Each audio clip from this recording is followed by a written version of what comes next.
Bonjour, bonsoir, bienvenue à tous à ce 84e épisode du Bulletin GP.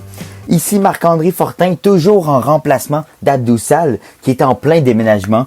Je lui souhaite bonne chance. Bientôt, tu seras dans ton nouvel appartement, Abdou, lâche pas. Et cette semaine, je serai seul en fait parce que Anna Maria, la petite chanceuse, est partie en vacances. Elle visite le Québec avec sa petite famille. Donc, Anna Maria, si tu nous écoutes, je te souhaite de bonnes vacances. Profite-en. Vraiment, va à la plage et profite au maximum de ces petites vacances. On te retrouvera très bientôt. Au menu ce soir, on a beaucoup de choses. Je dis ce soir parce que j'enregistre actuellement mercredi soir. On a beaucoup de choses parce que c'est un menu qui est assez énorme. Beaucoup de choses se passent en Formule 1 présentement. On n'a qu'à penser à l'histoire Hamilton-Verstappen. On se souviendra que lors du dernier Grand Prix en Grande-Bretagne, lors du premier tour, Hamilton est venu chasser Verstappen de la course. Je vais le dire ainsi parce que c'est mon opinion. Je crois qu'Hamilton a fait preuve de négligence sur cet acte. Et là, je parle de façon bien personnelle, parce que ce n'est pas l'opinion de tout le monde dans le groupe du Bulletin GP. Donc vraiment, aujourd'hui, je vais prendre la parole en mon nom, et je n'ai pas peur, parce que je crois que Hamilton a fait preuve de négligence. Il aurait dû comprendre qu'il n'était pas en position de dépasser Max Verstappen, et tout de même, il a décidé de le faire. Et c'est justement la raison pourquoi Hamilton est reconvoqué à la FIA devant les commissaires pour s'expliquer.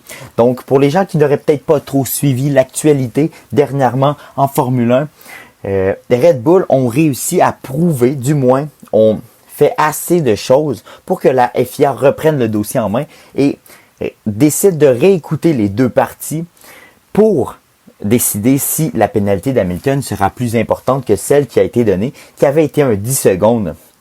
Et c'était pas un stop to go, donc c'était un 10 secondes clean où il n'avait pas besoin de repasser au puits. Donc, quand je regarde tout ça, d'après ce que la FIA mentionne, si Red Bull devrait avoir un élément plus percutant et un nouvel élément qu'il amènerait devant la FIA pour prouver qu'Hamilton a fauté beaucoup plus que ce que les commissaires en ont décidé le jour même. Maintenant, quelle est cette preuve? Présentement, on ne l'a pas. Présentement, la FIA ne l'a pas. Donc, on ne peut pas exactement savoir quelle était cette fameuse preuve. Et j'ai très hâte qu'on ait une petite information par la bande pour connaître l'identité de cette preuve qui pourrait potentiellement faire revenir les commissaires sur leur décision initiale, qui était cette pénalité de 10 secondes, qui a permis quand même à Hamilton d'aller chercher les 25 points. Maintenant, on est en audio. Je ne passerai pas l'épisode à parler de mon opinion par rapport à cet incident. Je pense qu'on en a assez parlé et je ne veux pas m'étendre plus que ça. Cependant, quand je regarde tout ça, je veux défendre quand même Verstappen. Vous savez que c'est un pilote que j'adore. En fait, c'est mon pilote préféré. Et ce n'est pas pour cette raison que je le défends. C'est tout simplement parce que dernièrement, on le présente comme un monstre. On le présente comme un pilote agressif, dangereux en piste. Et pourtant, on le présente comme un goon également. Et pourtant, quand je regarde sa feuille de route depuis 2018, elle est assez mince. Si on reprend, je suis allé voir par curiosité les pénalités qui avaient été décernées par les commissaires à Max Verstappen depuis les premières années. Bon, bien sûr, les premières années étaient assez difficiles pour Max Verstappen. C'est un jeune pilote. Il est arrivé à 17 ans sur le circuit. Bien sûr qu'il manquait de maturité. Il manquait d'ardeur au travail. Il était très agressif. Tous les pilotes disaient que dépasser Max Verstappen était comme pratiquement se noyer dans l'eau parce que c'était très dangereux de le faire. Et je vous donne raison, dans ces premières années, c'était très difficile.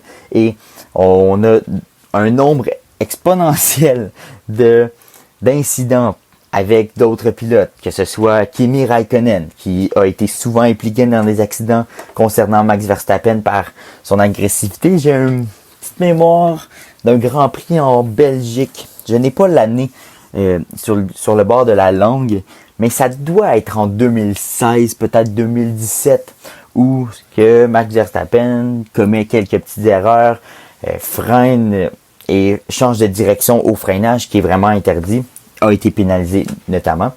Mais depuis Monaco 2018, année où Max Verstappen était supposé gagner le Grand Prix, était supposé de repartir avec la victoire, il s'effondre dans le mur à Monaco lors des essais 3, ce qui l'empêche de participer aux qualifications. Et depuis ce moment, nous avons eu un Max Verstappen qui a été complètement changé. Sa philosophie, toujours autant agressif, mais avec l'arrière-pensée de « il ne faut pas que je cause d'accident, il ne faut pas que je cause d'incident parce que ça met ma course en péril et ça met mon désir de gagner un championnat en jeu. » Et depuis ce temps-là, je vous dirais qu'il n'y a pratiquement aucune pénalité qui a été décernée à Max Verstappen.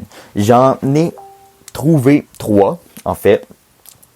Donc, on remonte. En fait, je vais vous décortiquer un peu les pénalités qu'il y a eu. Il faut remonter au Japon 2018 pour avoir une pénalité de Max Verstappen qui était complètement en cause. Donc, je vais vous expliquer. Au Japon 2018, la pénalité a été décernée pour... donc, c'est 1 point de pénalité sur sa licence pour avoir coupé la chicane et rejoint la piste sur la trajectoire en percutant Kimi Räikkönen. Donc, je parlais de pénalité tantôt, mais je voulais plus parler de points de licence perdus.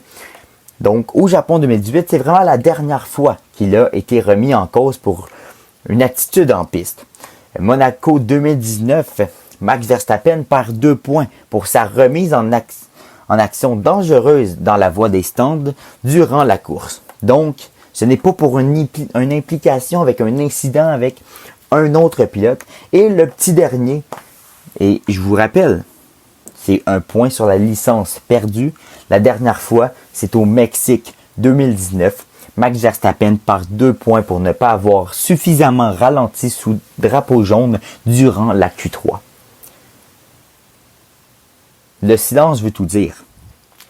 Est-ce que l'attitude d'un goon, comme plusieurs aiment l'appeler, c'est ça?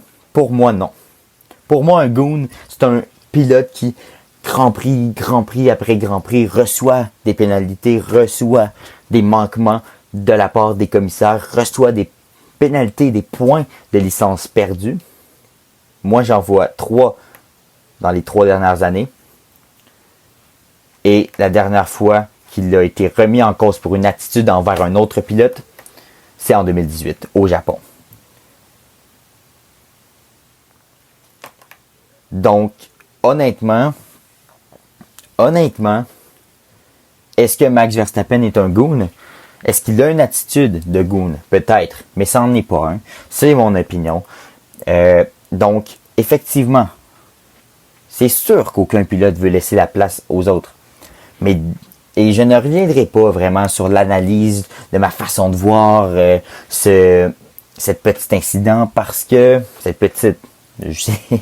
un petit mot, honnêtement, parce que Max Verstappen a affronté un choc de 51 G, force G, ce qui est vraiment, vraiment énorme pour un pilote, pour un corps humain même. Et heureusement qu'il n'a rien et qu'il a pu reprendre l'entraînement. D'ailleurs, il a passé la semaine en simulation, tout va bien. Il est très confiant de pouvoir revenir en forme lors du prochain Grand Prix et est motivé à reprendre sa revanche sur la piste de façon sportive. Donc, comme je le disais, mon but aujourd'hui, c'est pas de revenir sur l'incident, de donner mon opinion, puis de vous faire une grande analyse sur la situation, parce que je trouve que à ce moment-ci, c'est un peu inutile. Je vais attendre de voir ce que Red Bull a entre les mains, ce que Red Bull et ses avocats ont entre leurs mains pour remettre à la FIA. Donc, ça va prendre fin. Le sujet à propos de l'incident entre Hamilton et Verstappen, j'ai plus grand chose à dire parce que honnêtement, ça sert pas grand chose à revenir toujours sur cet incident. Je trouve que il faudrait plus se concentrer actuellement sur ce qui va arriver en fin de semaine à Budapest. ça va être un Grand Prix intéressant où ce que d'après Mercedes et Toto Wolff, ce sera pas un Grand Prix facile pour Mercedes. Il pourra avoir plusieurs difficultés. Même, ils l'ont pas avoué comme ça, mais il est possible que les Ferrari leur donnent un petit peu de misère durant le Grand Prix. De plus, il paraît que la pluie pourrait s'inviter à Budapest. On le rappelle, jamais la pluie s'est invitée à un Grand Prix depuis le début de la saison. C'est un moment qu'on attend tous parce qu'effectivement, ça donne le jeu, disons que le jeu stratégie est différent lorsque les pilotes roulent sur une piste mouillée. Donc, est-ce qu'on pourrait avoir pour une fois de la pluie, pour une fois un spectacle avec une piste mouillée? J'aimerais tellement ça parce que ça l'ajoute tellement d'action à une course. Souvenez-vous d'Allemagne 2019, quel spectacle avec Hülkenberg qui, à la toute dernière, dans les derniers tours, échappe encore un podium alors qu'il était à la 3e position contre les tout. La pluie s'invite, rentre dans le mur. Bien sûr, ce n'est pas voulu. C'est pas ce qu'on veut qu'un pilote rentre dans le mur. Mais l'excitation qu'une course mouillée nous donne, j'aime ça. Selon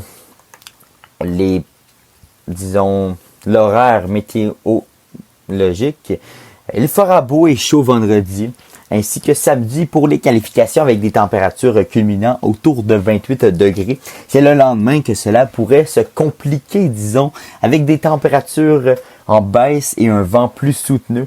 Le risque d'averses orageuses s'élevant à 25%. Ce qui est pas beaucoup, honnêtement, quand on regarde tout ça, mais quand même, c'est le risque d'averses orageuses. Donc, ça peut être de la pluie, de la grande pluie.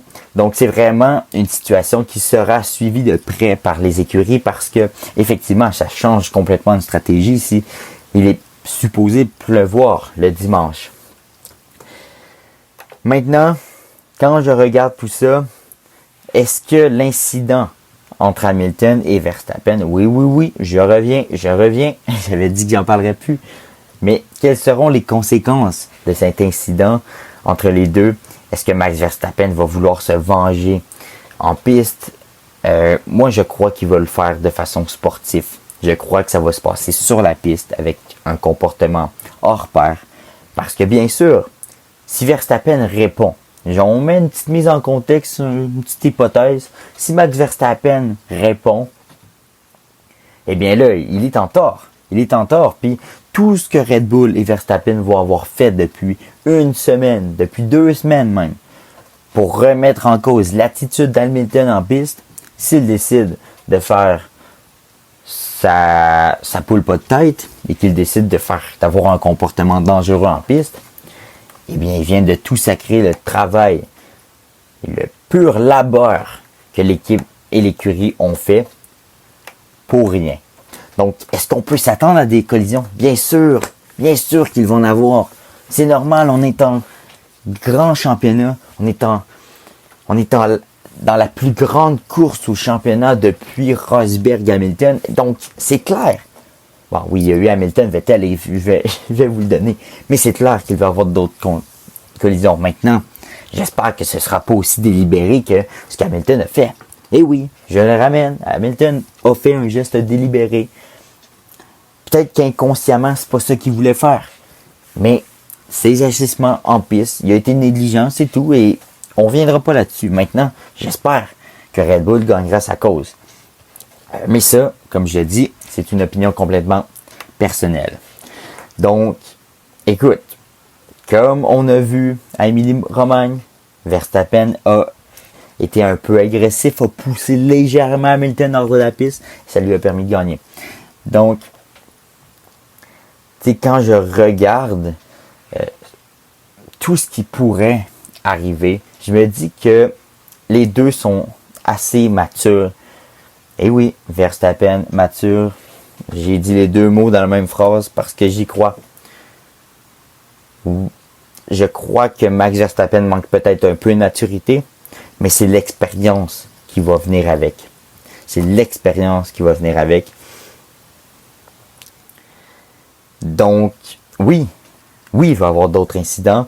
Maintenant, j'espère que ça se fera dans un cadre sportif et qu'on arrêtera de chercher des poux d'un côté comme de l'autre. À un moment donné, c'est fou à quel point la Formule 1, et ça c'est une pensée qui me vient en tête comme ça, de façon très délibérée, mais c'est fou à quel point que la Formule 1 se joue sur la piste, mais également en dehors de la piste, avec des comportements et des agissements de la part des équipes, des écuries. Il y a beaucoup de petits coups, des petits coups bas, des agissements justement de la part des deux écuries.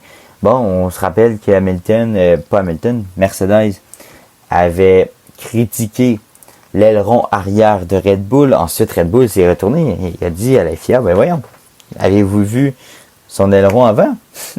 Donc, c'est pour ça que, bon, c'est une petite guerre interne que plusieurs n'aiment pas.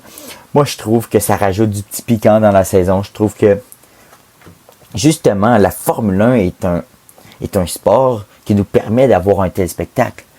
Tu sais, c'est assez rare, bon, qu'au soccer ou au hockey, on puisse dire que l'autre équipe a fait quelque chose de mal ou est allée à la limite du règlement. Tu sais, bon, on peut en parler longtemps ici à Montréal. Désolé pour nos écouteurs français, mais à Montréal, il y a eu un grand tollé par rapport à ce que l'équipe gagnante de la Coupe Stanley, le Lightning de Tampa Bay, avait utilisé 18 millions de plus sur la masse salariale parce qu'il y avait un joueur qui était blessé pendant toute la saison. Et c'était un joueur assez important. C'était pratiquement l'un des meilleurs joueurs de l'équipe. Il était blessé jusqu'à la fin de la saison. Et comme par hasard, il est apparu en finale de la Coupe Stanley. Et bon, j'ai fait un petit tollé parce qu'on se disait, est-ce que le Lightning de Tampa Bay a fait exprès de garder son joueur fétiche sur le banc de touche pour être sûr de l'avoir en finale et d'avoir une meilleure position avec plus d'argent sur le cap et tout ça. Bon, finalement, j'y crois pas. Honnêtement, je pense que tout était légal et Kucherov était réellement blessé. Mais tout ça pour dire que la Formule 1 est l'un des seuls sports, à mon avis, où tu peux vraiment chercher des poux chez l'autre et trouver des petits détails là, qui vont faire une différence dans la course au titre.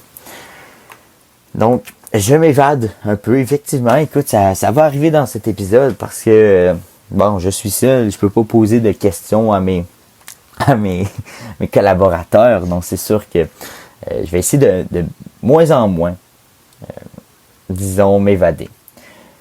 Mais, tout ça pour dire que j'espère que les conséquences vont nous amener, de cet incident, vont nous amener des points positifs. Et dès Budapest, on sait que le classement s'est vraiment rapproché depuis que Hamilton a gagné 25 points alors que Verstappen n'en a eu 0. La différence de points est rendue à 7 en avantage pour Verstappen. Donc, ça va être important, effectivement, pour Verstappen de remporter le prochain Grand Prix.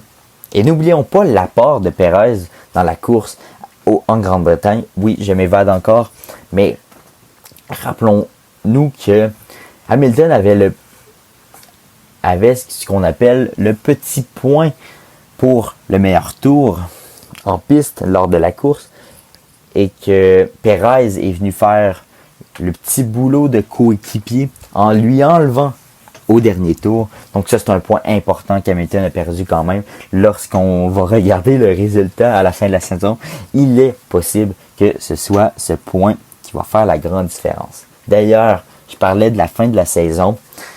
On a appris cette semaine, c'est toujours dans les rumeurs, donc je vais parler au conditionnel. Donc il serait possible que la dernière course de la saison se fasse dans un endroit, disons, assez controversé.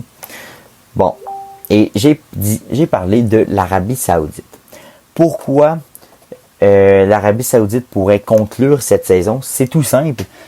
Parce qu'il est possible que Abu Dhabi, ce qui est l'endroit par excellence pour la Formule 1, pour terminer une saison depuis des années, ne puisse pas faire partie du calendrier en raison de la présence d'Abu Dhabi sur la liste rouge de la Grande-Bretagne. Donc, la Grande-Bretagne a quelques, disons, pays qui se retrouvent sur la liste rouge de... Donc, en fait, tous les Britanniques ne peuvent pas voyager de la Grande-Bretagne jusqu'à Abu Dhabi sans faire une quarantaine de 10 jours au retour du au Royaume-Uni. Donc, ça complique énormément les choses. Donc, effectivement, il est possible qu'Abu Dhabi ne fasse pas partie du calendrier. Mais on n'est vraiment pas rendu là. On n'est vraiment pas rendu là. C'est encore loin. Mais je voulais vous le dire que c'est possible que l'Arabie Saoudite fasse en fait présence lors de la fin de la saison. Et on espère quand même que la course au titre se rende jusqu'à là. Maintenant, on se souviendra que l'Arabie Saoudite a eu beaucoup de critiques. Le Grand Prix d'Arabie Saoudite a vraiment essuyé de graves critiques par plusieurs personnes et j'en suis un. Je trouve que de populariser un endroit comme ça, un endroit où les droits de l'homme sont chassés, sont pas respectés, il me paraît un peu imbécile. Je vais utiliser ce terme-là, imbécile, d'aller là puis de montrer à quel point ce pays est magnifique alors que plusieurs journalistes se retrouvent emprisonnés. D'ailleurs, un Sherbrookeois du nom de Raif Badawi est en prison depuis des années pour avoir ouvert un petit blog qui critiquait le gouvernement. Et présentement, il est en prison. Et depuis ce temps-là, plusieurs actions sont mises par plusieurs organismes en droit de l'homme pour le sortir de là. Donc, c'est impensable pour moi d'écouter ce Grand Prix en sachant que Raif Badawi est en prison pour un crime qui est seulement d'écrire contre le gouvernement. Pour moi, c'est vraiment un... Je vais pas du tout écouter ce Grand Prix. Donc, j'espère de tout mon cœur que ce soit pas ce Grand Prix qui conclut la saison et que le championnat va se dérouler ailleurs pour ne rien manquer du championnat. Donc, voilà. D'après ce que Motorsport a admis, du moins, ils ont rapporté la nouvelle cette semaine, le promoteur du Grand Prix d'Arabie Saoudite aurait rencontré plusieurs pilotes et en fait, ils ont avoué qu'Hamilton ne faisait pas partie des pilotes rencontrés parce que, bon, vous savez, Hamilton a critiqué énormément la présence de la Formule 1, en fait, de la présence du Grand Prix d'Arabie Saoudite dans le calendrier. Il n'a pas il n'a pas caché ses mots, bien sûr. Donc, j'ai très hâte de voir qu'est-ce qui va s'en venir. Mais, le promoteur du Grand Prix d'Arabie Saoudite a rencontré des pilotes pour un peu les rassurer, disons, leur montrer les bienfaits de l'Arabie Saoudite et tout ça. Donc, je vais essayer de retrouver l'article pour être certain de vous donner la citation exacte. Donc, c'est le prince Khalid bin Sultan Abdullah Al Fazal, qui est le promoteur du nouveau Grand Prix d'Arabie Saoudite, qui est allé vraiment à la rencontre des pilotes pour, comme je le disais tantôt, répondre à leurs préoccupations concernant justement le respect des droits de l'homme dans ce pays. Donc, je vais retrouver la citation. C'est une entrevue exclusive avec Motorsport. Ça va ainsi. Le prince avoue: j'ai rencontré plusieurs pilotes à Silverstone. Je ne vais pas citer leur nom, mais Lewis Hamilton n'en faisait pas partie. J'ai parlé avec eux ouvertement. Je leur ai dit de venir en Arabie Saoudite pour qu'ils voient ce qui se passe. Il faut se rendre sur place, rencontrer les habitants, et alors vous pourrez voir et vous faire votre propre opinion. Je suis sûr que les pilotes ont des amis qui sont venus pour la Formule E ou le Dakar. Ils pourront leur en parler. C'est en venant chez nous qu'ils pourront ensuite se faire un avis parce que nous avons confiance en nos progrès passés et futurs. Nous avons donc aucun problème à parler des droits de l'homme. Je lis ça et je pense à Raif Badawi et ça me fend le cœur. Ça me fend le cœur qu'il continue à montrer son pays comme étant un grand pays qui respecte les droits de l'homme alors que ce ne l'est pas du tout le cas. Donc voilà. Est-ce que j'ai hâte de voir les conséquences de la présence de ce Grand Prix. Maintenant, évidemment, si le championnat se joue au Grand Prix d'Arabie Saoudite, ben c'est certain que je crois que l'aspect sportif va ressortir et probablement que si le championnat se joue là, même moi qui ai des valeurs très fortes en droits de l'homme, je vais peut-être être tenté de regarder ce Grand Prix et malheureusement d'encourager ce pays à avoir un Grand Prix uniquement parce que l'aspect sportif est tellement important. Mais en même temps, j'espère me retenir et ne pas encourager ce Grand Prix. On verra. Mais en fait, je vais vous le partager dans quelques semaines, quelques mois. Je ne pense vraiment pas me laisser aller par tout ça parce que je trouve ça inacceptable d'avoir un Grand Prix là-bas. Un autre sujet que je voulais aborder avec vous. Un autre sujet que je voulais aborder avec vous, c'est les options que Williams pourrait potentiellement devoir regarder pour 2022 si jamais, en cas de départ de George Russell vers Mercedes. Maintenant, qui sont-ils? Plusieurs personnes parlent de Bottas, évidemment, celui qui quitterait Mercedes en cas d'arrivée de George Russell. Mais bien sûr qu'il va tenter de trouver une écurie pour se réfugier. Est-ce que ce sera son ancienne écurie? Donc, pour les gens qui suivaient peut-être pas la Formule 1 au moment où Bottas a quitté vers Mercedes, avant il était avec Williams. Donc, est-ce que ça peut être une option? On parlait aussi de Nick De Vries était l'une des personnes et des pilotes qui pourraient potentiellement être dans les discussions. On sait que c'est le leader du championnat dans l'équipe Mercedes en Formule E. Donc, ses résultats sont forts et éloquents. Sinon, on parlait peut-être de Stoffel Van Dorn qui était avec McLaren avant, qui est actuellement qui a été le champion du monde en Formule 2 en 2019. Plusieurs disent à quel point il est un bon pilote, à quel point il mérite d'être en Formule 1. Je suis d'accord que Stoffel Van Dorn est un bon pilote. Maintenant, j'ai hâte de voir s'il va être en mesure de revenir comme ça en Formule 1 après tant d'années. Daniel Kvyat aussi, vous voyez, il y a tellement d'options. Daniel Kvyat était également dans les discussions.